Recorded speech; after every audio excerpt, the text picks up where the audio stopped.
mais j'ai vu que ça vous a fait réagir, il y a ce que de j'ai quoi, dit hein. sur Fabien Roussel. Non, J'ai vu que ça vous oui, a non, fait mais vraiment. réagir. Bon, écartons d'abord la qualité de la blague qui est consternante. Je ne peux pas faire autre chose que dit Fabien Roussel, c'est consternant. Oui. Après, ce qui m'intéresse encore plus, et essentiellement, c'est la réaction des militantes communistes et l'emploi du mot domination. Ouais. C'est-à-dire que pour ces femmes, la domination dictatoriale, par exemple, pendant des dizaines d'années de l'Union soviétique sur une moitié de l'Europe, ce n'était pas un problème.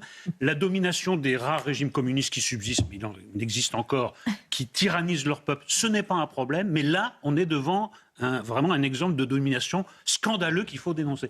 Moi, je voudrais, pas plus de 5 minutes, parce que ça doit être très éprouvant, mais être dans la tête de ces gens-là. 5 minutes, pour voir comment ils voient le monde, comment ils raisonnent. Parce que là, ça me laisse un peu sidéré. Voilà. Oui, mais en plus, ce que dit Eric, Sabrina c'est très Medjeber. vrai. C'est très vrai, d'autant que ces féministes-là, elles pratiquent un féminisme, pardon, mais un peu à géométrie variable. Elles sont bien hémiplégiques et bien silencieuses quand il s'agit d'agression d'autres femmes, quand les prédateurs ont d'autres origines, d'autres cultures. Et là, en effet, dès qu'il s'agit de l'homme blanc hétéronormé, elles brocardent tout de suite le rapport de force, la domination patriarcale, alors que les patriarcats autres qui existent, ceux-là, elles les silencient complètement. Et parfois, il y a même des viols qui sont de l'ordre de l'anecdotique, pour reprendre les mots de Madame Soudet. Bon, et puis de manière un peu anecdotique, ce qui est quand même amusant, c'est l'embarras du Parti communiste. Parce que ce matin, dans l'Humanité, j'ai regardé attentivement, pas un mot. Rien du tout. Alors qu'il y a des chroniques, il y a une chronique sur le féminisme tous les jours, enfin, il y a des... Et on donne beaucoup de leçons dans l'Humanité, on explique ce qu'il faut penser. Tout le monde maintenant donne des leçons, parfois on peut lui reprocher, on me reproche parfois de le faire. C'est ce qu'on appelle être éditorialiste. Mais je suis d'accord avec vous. Alors là, c'est le Parisien qui a révélé cette information, mais j'ai la lettre. Il y a 300 femmes, 300 élus. Une telle blague est une violence, il est inadmissible de se moquer d'une situation... Ça, cette phrase est formidable. Il est inadmissible de se moquer d'une situation intime telle que la grossesse. Cette phrase prise simplement dans le monde. On n'a pas le droit, et c'est ça qui est intéressant dans l'époque d'aujourd'hui, on n'a pas le droit de se moquer d'une femme ou de la grossesse. Ce qui est drôle, c'est que c'est sur une chaîne qui passe son temps à se moquer, à ricaner. Il n'y a jamais eu autant d'humoristes salariés à France Inter, mais un type qui fait une blague de mauvais goût, on le conçoit, voit sa citation extraite du contexte, et il est dénoncé à...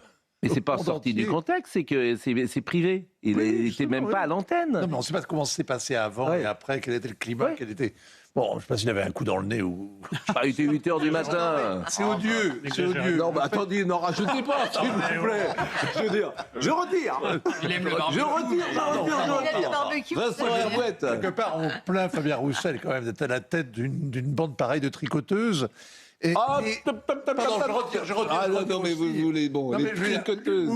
À partir du moment où vous commencez à analyser mot par mot des gens qui font des blagues, mais vous allez envoyer... Et moi, je voudrais un invité. Tout la Madame Vermont à l'échafaud. Je lance un appel.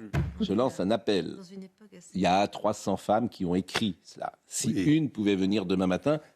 exactement pour comprendre. Je vous jure, je serai gentil. Oui. Je n'arriverai pas. Si, je suis gentil avec les gens gentils. Avec Monsieur Copé, je l'étais moins. Mais bon, peut-être. Mais non, mais je vous assure simplement pour comprendre, parce qu'il y a peut-être des arguments, on peut changer d'avis. Bon. Alors, je vous dis, une telle blague est une violence. Il est inadmissible de se moquer d'une situation intime telle que la grossesse. C'est blessant pour la femme concernée, mais c'est le principe de l'humour. Souvent, c'est blessant, parce que vous n'avez pas de cheveux, si je me moque des chauves, c'est blessant. Ça peut pas je modère. Retirer immédiatement ce que vous venez de dire, sinon je fais une lettre... Non, mais c'est blessant, par définition. Par définition. Tous les matins. Exactement. Et puis moi, un autre exemple. Et puis moi, je commence à avoir un certain âge, donc c'est blessant de se moquer peut-être de l'âge. Et puis vous, on va se moquer.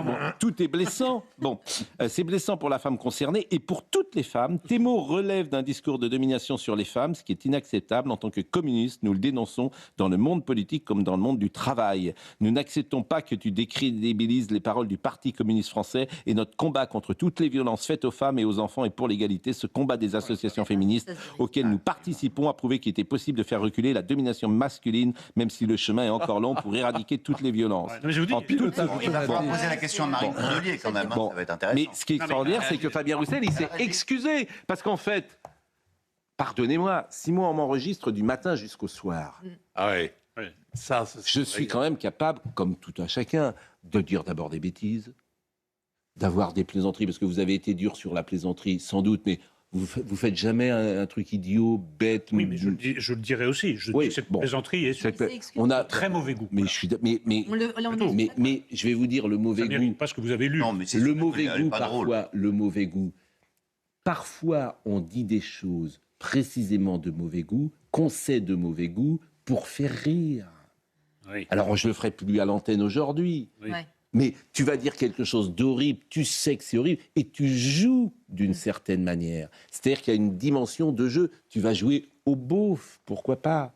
Tu vas jouer, tu vas caricaturer, tu vas dire un truc que tu ne penses pas du tout.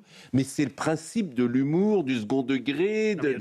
Je vous assure, si on s'enregistre parfois dans certains dîners, évidemment que tu peux t'amuser. D'abord, si vous aviez fait la même blague que Fabien Roussel, les répercussions auraient été différentes, premièrement. Oui, c'est vrai. Là, on en aura entendu parler, premièrement. Et deuxièmement, dans le communiqué... En plus, moi, je ne fais pas ce genre de blague, parce que ça ne serait pas venu à l'idée. Non, mais je vous dis par hypothèse. C'est pas un truc qui me vient à l'idée. Par hypothèse, Je trouve ça assez nul. Vous auriez passé un plus sale quart d'heure que Fabien Roussel. Deuxièmement, dans cette logorée inouïe qui a inspiré cette mauvaise blague là, des femmes communistes, il y a quand même... pour toutes les femmes. Elle parle au nom de toutes les femmes. Mais il y a des femmes qui vont vous dire non, moi, c'est pas ma conception de l'humour. Oui. Cette blague est de mauvais goût, mais on peut blaguer sur la grossesse. Elles ont les réflexes du Parti communiste. Pour le reste, c'est la phrase de Richelieu. Vous savez qu'on me donne six phrases écrites de la main du plus honnête homme, j'y trouverai de quoi le faire pendre. Vincent Avrette, il est 9h08. Bon, on va pas s'étendre parce que vous parlez de l'Iran d'habitude, il y a des choses évidemment beaucoup plus dramatiques et on va en parler dans 2 secondes. La deuxième chose, pareil, qui fait sens et qui est, on peut considérer que c'est un détail, mais c'est l'info qui a été la plus revue hier sur les réseaux sociaux. Vous savez laquelle c'est ? Le tapis roulant de la station du Châtelet à Paris qui dessert les lignes 1, 7 et 11 est toujours à l'arrêt. Initialement prévu pour le printemps, leur remise en service est finalement repoussée à septembre en raison d'un manque de pièces disponibles. Et ça, s'il y a quelque chose qui montre la tiers-mondisation de ce pays, hier on en parlait, c'est bien ça. Alors, c'est pas un drame, les tapis roulants font 160 mètres, ils vont marcher 160 mètres, les gens ils vont pas mourir. Bon, mais on est dans un pays où on apprend hier qu'on fait des fêtes, pas des fêtes d'ailleurs, des cérémonies pour le Panthéon à 2 millions d'euros, où on veut avoir des informations et visiblement la perquisition n'a pas pu avoir lieu à l'Élysée. Pourquoi ? Les brigadiers, les enquêteurs de la brigade financière n'ont pas pu entrer à l'Élysée, parce qu'il y a un article, je crois que c'est l'article 67, qui permet l'inviolabilité de l'Élysée. Bon, donc l'Élysée, ils font ce qu'ils veulent, s'ils veulent en mettre... il n'y a pas de perquisition possible. Mais en tout cas, il n'y a pas de perquisition. Donc on apprend... Alors, on a eu, mais c'est un article assez récent. Bon, on apprend effectivement que l'État multiplie ce type de cérémonie dont on peut se demander quand même l'intérêt, sinon pour le président de la République d'être en vedette pendant 3 heures avec des chaînes infos qui retransmettent, etc. etc. Moi non plus. Je trouve que les panthéonisations sont des moments importants de notre sacré républicain. D'accord. Alors, c'est souvent très réussi. Eh ben, vous voyez, le débat est contradictoire et c'est formidable et c'est parfait. Bon, je suis d'accord. Ensuite, on peut discuter du prix, mais sur le. Non, mais on apprend ça. De ceux qui y rentrent. On apprend ça. De ceux qui y rentrent, oui. Vous vous rendez compte ce que ça va nous coûter quand vous allez mourir, Vincent Hervé. Bon, 2 millions. Bon. Et de l'autre, alors on va me dire, ça n'a rien à voir, vous êtes populiste, vous êtes ceci, vous faites... Bon. Et de l'autre, on n'est même pas capable en France de réparer un tapis roulant. J'allais dire un tapis volant, un tapis roulant. Et ce qui est intéressant là-dedans, c'est même pas le tapis roulant, c'est que les gens l'ont vu, cette info. Ils l'ont regardé, c'est l'info la plus vue, quasiment du jour, sur les réseaux sociaux. Vous savez, l'autre symbole de... C'est ça qui est intéressant. Oui. C'est-à-dire que les gens, c'est une info qui les intéresse, en fait. Qui a même fait réagir, j'ai vu des responsables politiques de premier plan, mais vous savez, c'est un autre Thomas Bonnet. symptôme de ça, ce sont les aéroports en France. Quand vous voyagez, que vous allez dans un aéroport, vous arrivez dans un autre pays, et après vous revenez en France, à Roissy ou à Orly notamment, c'est quand même parfois, vous vous dites, attention, les faux taxis qui viennent vous démarcher, vous voyez, ça participe aussi de cette image, parfois, où vous vous dites, la première image du pays. Voilà, et donc ça participe. Après, vous dites, ils vont juste marcher 160 mètres. Je rappelle quand même que, par exemple, l'accessibilité des stations de métro pour les personnes en fauteuil roulant, c'est encore un drame aujourd'hui. On en est en 2026 et c'est encore très compliqué. Mais donc, quand vous par allez, exemple, ça va être très compliqué. Quand vous atterrissez à Doha, quand vous allez au Qatar, et vous vous dites, c'est exceptionnel. Oui. Vous êtes dans un pays merveilleux. Oui, un peu bombardé en ce moment quand même. Et vous comprenez ce que je veux dire. Mais les pays de l'Est également, la Croatie. Là, vous parlez d'un pays riche parce que ça se vérifie aussi pour moi. Je suis allé en Exactement. Turquie, par exemple, l'aéroport d'Istanbul, vous arrivez, c'est clean, quoi. Oui. Vous pouvez Bien laisser sûr. votre sac à côté de vous. Bien sûr. Donc, effectivement, rester c'est la tiers-mondisation de ce pays. Non, mais en plus, C'est-à-dire que où Structurellement, on a mis tellement d'argent dans le social que toutes les infrastructures sont en difficulté. non, mais avec en des plus, normes c'est à mettre aussi, dans le contexte de Éric Châtelet-Léal. Nolot. Châtelet-Léal, c'est une expérience quand même. Hein. Donc Ouais. si en plus, là, le tapis roulant, c'est bizarre d'ailleurs comme expression, ce tapis roulant, c'est un peu la cerise sur le gâteau, parce que moi je trouve que c'est un milieu très hostile.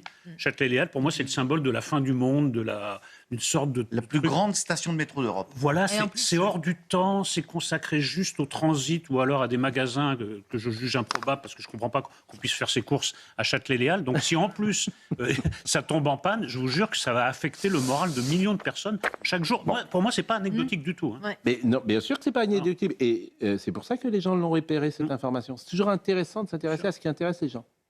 L'info la plus vue sur les réseaux sociaux hier, la tiers-mondisation de la France. Les gens, ils ont bien compris. Hein. Ils ont compris. Nouvel enlèvement sur fond de crypto-monnaie.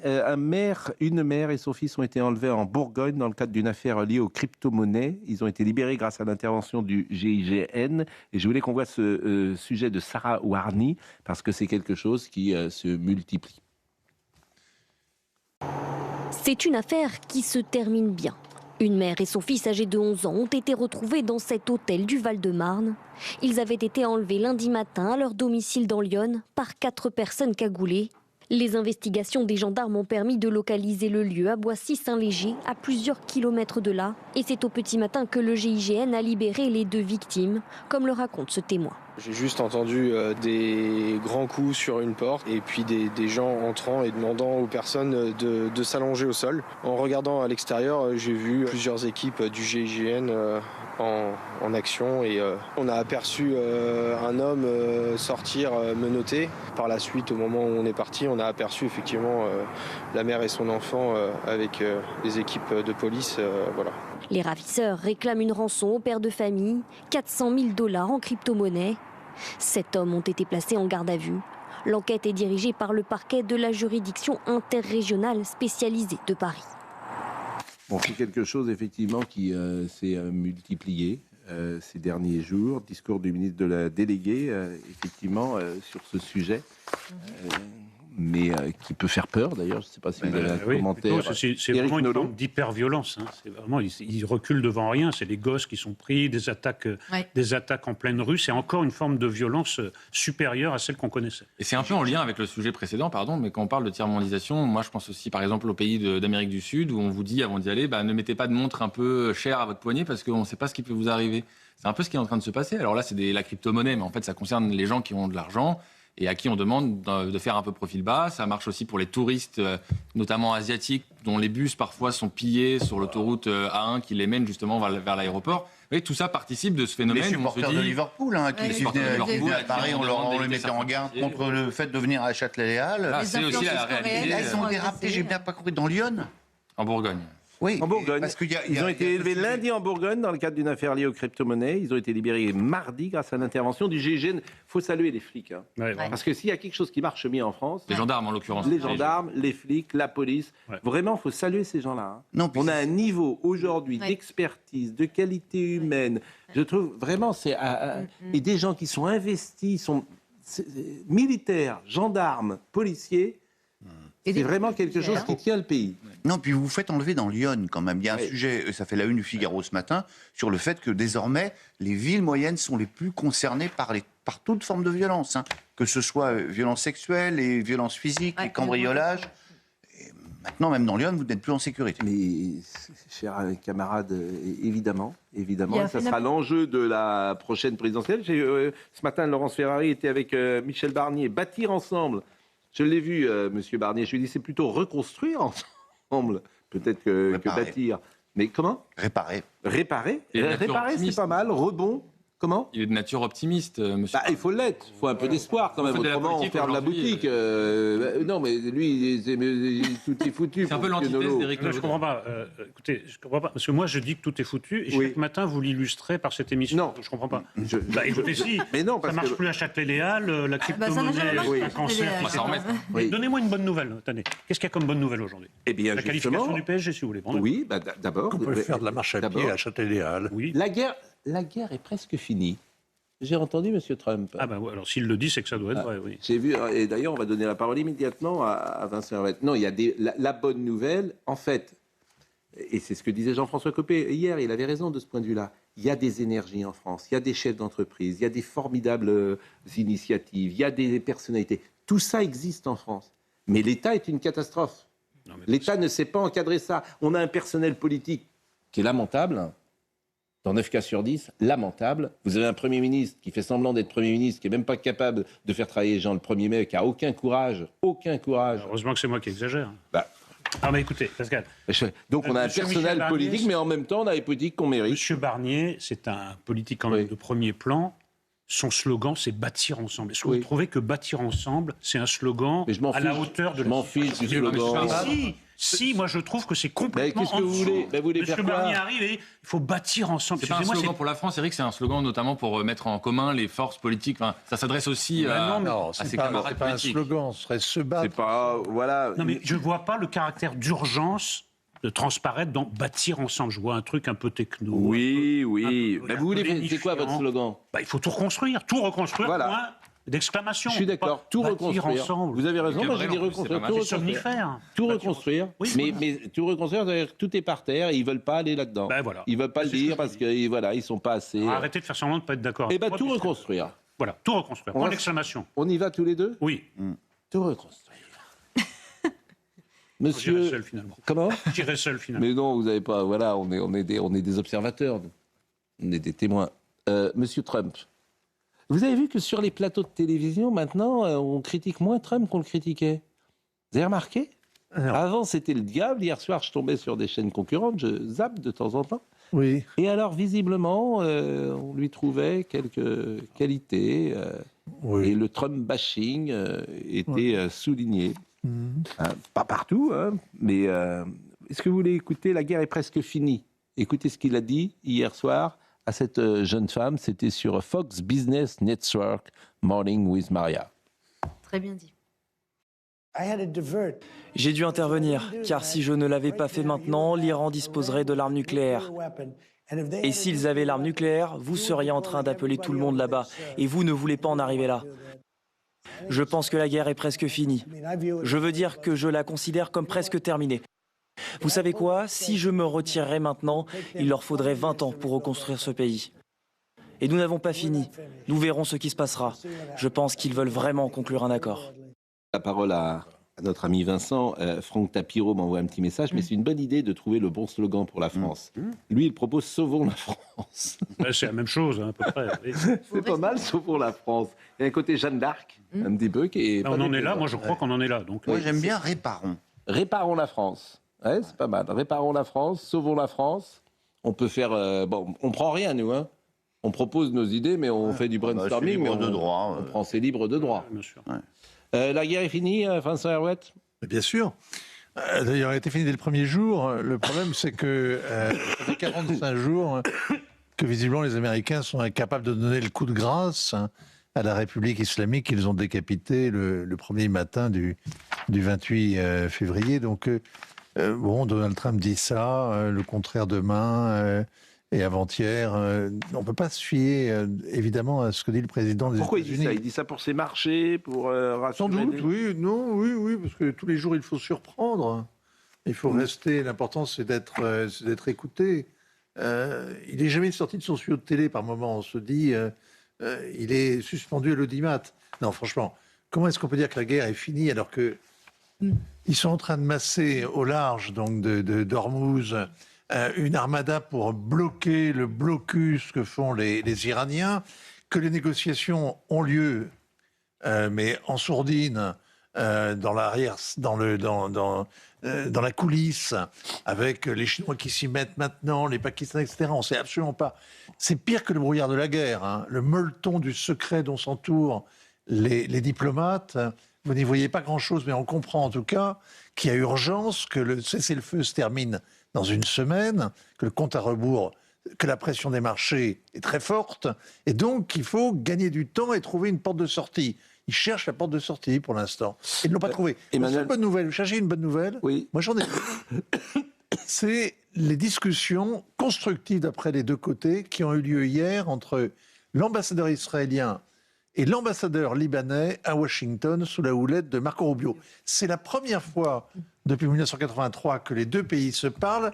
Depuis 1955, les Libanais n'ont pas le droit de adresser la parole à des suppôts de l'entité sioniste, c'est-à-dire leurs voisins du Sud.